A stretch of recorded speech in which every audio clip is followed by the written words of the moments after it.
ভিন রাজ্যে কাজ করতে গিয়ে পুরুলিয়ার এক শ্রমিকের মৃত্যু ঘিরে রহস্য ঘনালো।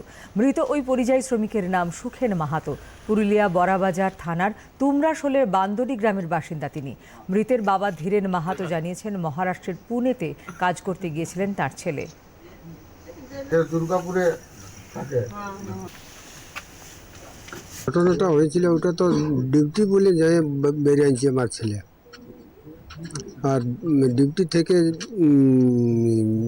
যাইছে না, ডিউটি করছে না করছে সেটা তো আর আমরা জানি নাই। আর ওই সন্ধ্যায় মানে ওই হত্যা হয়ে গেছে। ওই বিষয়টা জানলেন কিভাবে? হ্যাঁ, কিভাবে জানলেন? ওটা ওখান থেকে ওই ফোনে যোগাযোগ হলো, সেইটাই জানা হলো। উঠিনে তো মারাঠি ভাষা আর হিন্দি ভাষা এই দুটোই। আমার ছেলে বুঝতেও পারিনি। আমিও গেছিলি, আমার চোখ অপারেশনে গেছিলি। আমার 7 মাস ছিলি ওখানে। তো ওখানে থেকে আমিও কোনো বুঝি না এইসব জিনিস। এই ঘটনা ঘিরে শুরু হয়েছে রাজনৈতিক চাপানুতোর।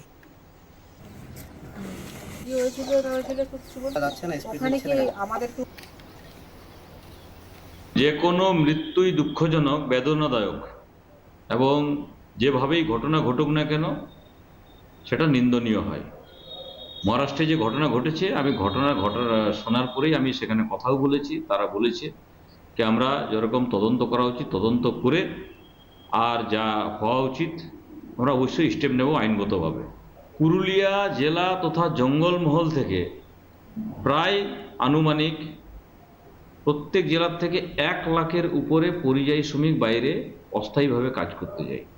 দিদিমণি আজ 15 বছর থেকে সরকার চালাচ্ছেন। তার আগে কমিউনিস্টের সরকার ছিল 34 বছর। কি এমন এখানে ডেভেলপমেন্ট হয়েছে কি পুরুলিয়ার ছেলেদেরকে, ঝাড়গ্রামের ছেলেদেরকে, বাঁকুড়ার ছেলেদেরকে, পুরো পশ্চিমবাংলার প্রায় 50 লাখের উপর নবযুবককে বাইরে কাজ করতে যেতে হচ্ছে। আপনার ডেভেলপমেন্ট তো খুব দেখতে পাচ্ছি, সেই জন্য বাইরে যেতে হচ্ছে। সুখেন মাহাতোকে যেভাবে নৃশংসভাবে খুন করেছে মহারাষ্ট্রের পুনেতে, বিজেপি শাসিত রাজ্যে, এই বিজেপি যেভাবে হিন্দুত্বর কথা বলে, এই বিজেপি যেভাবে বিভিন্ন সম্প্রদায়ের মানুষের রক্ষাকর্তা বলে মিথ্যা কথা বলে বেড়ায়, তার জন্য ধিক্কার জানাই। এসসি সম্প্রদায় বলুন, সাঁওতাল সম্প্রদায় বলুন, বা অন্যান্য সম্প্রদায় বলুন, মাইনরিটি বলুন, কাউকে বাদ দেয়নি। এমনকি আমাদের কুর্মী সমাজের, মাহাতো সমাজের এই সুখেন মাহাতোকেও আজকে খুন হতে হয়েছে। এখানে শুধু তাই নয়, বাউরি সমাজ বলুন, তারাও সুরক্ষিত নয় বিজেপি আসলে। আজকে আমাদের ভাবার বিষয় হয়েছে, আমাদের ভাবতে হবে যে বিজেপি যেভাবে বাংলা বিদ্বেষী এবং বাঙালিদের উপরে, বাংলা ভাষাভাষী মানুষের উপরে যেভাবে অত্যাচার করছে, তার জন্য ধিক্কার জানাচ্ছি।